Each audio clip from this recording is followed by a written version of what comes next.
This is the last part we can say, मतलब ये कि अब टेस्ट बन गया, अब उसको फिनिशिंग टच देना है, final. So this is test finalisation.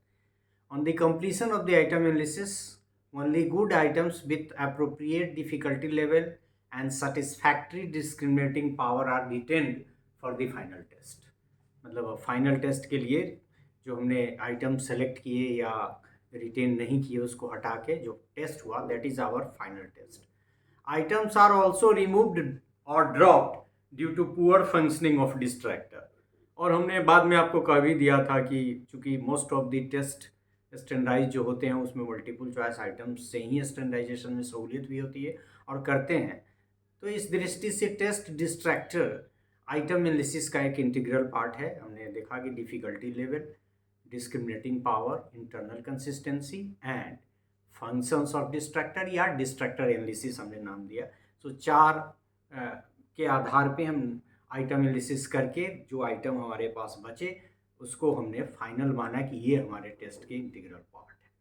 वहाँ तक पहुँचने के बाद हम लोगों ने क्या किया कि test reliability and validity coefficient निकालते हैं और उसको एसर्टेन करने के बाद फाइनल टेस्ट का, मतलब जितने भी आइटम हमको रखने हैं उसी का टेस्ट रिलायबिलिटी निकलती है, उसी की टेस्ट वैलिडिटी निकलती है.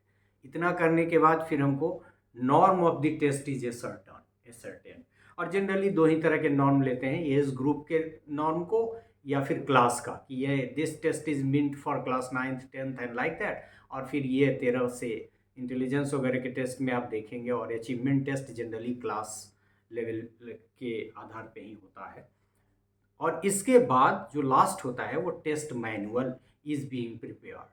तो टेस्ट मैनुअल का मतलब क्या हुआ कि टेस्ट मैनुअल में सारी चीज़ों का डिस्क्रिप्शन है कि आइटम कितने थे, कितने रिटेन हुए, कौन सी रिलायबिलिटी आपने निकाली, एक से अधिक रिलायबिलिटी निकाली, उसका वैल्यू क्या था, रिलायबिलिटी का कितन कहाँ से कहाँ तक रेंज कर रहा था. Same is true with respect to validity. तो इस तरह से आप कह सकते हैं कि टेस्ट फाइनलाइजेशन में बाकी सारा काम तो हम करते ही हैं, लेकिन यहाँ क्या कि रिटेन्ड आइटम्स, आइटम्स जो रिटेन्ड हुए हैं,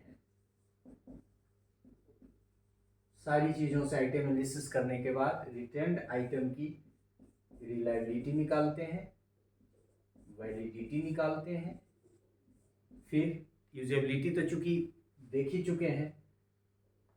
तब और ये जितने आइटम रिटेन हुए फाइनल टेस्ट में रहे, और तब फिर इसका नॉर्म बनाते हैं और फिर इसका मैनुअल बनाते हैं. तो इससे भी आप देखेंगे कि कोई भी स्टैंडर्डाइज टेस्ट यदि आप मार्केट से खरीदेंगे तो जो बुकलेट आपको मिलती है उसी को हम लोग क्या कहते हैं, मैनुअल.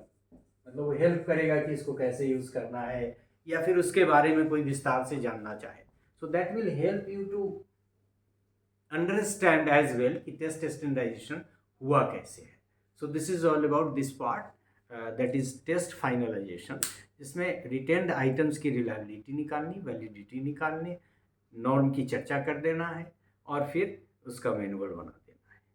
मैनुअल जो टेस्ट आप यदि छपवाते हैं तो रिटेन होगा, अदरवाइज आप वैसे भी जो भी आप लिखे हैं that is the manual. So this is all about test finalization. Thank you. And in this way we have also completed the process of test standardisation, जिसमें 4 पार्टों को हमने लिया, फिर उसके कई सारे पार्ट सबके होते चले गए और बाद में यहाँ टेस्ट फाइनलाइजेशन हुआ. अब हम दूसरे फॉर्मेट पे 2 पार्ट में लेक्चर करेंगे. जो फॉर्मेट, एक तो फॉर्मेट हमने पहले जो यूज़ किया है उस पे, और फिर बहुत सारी किताबों ने उसी फॉर्मेट को लिया है.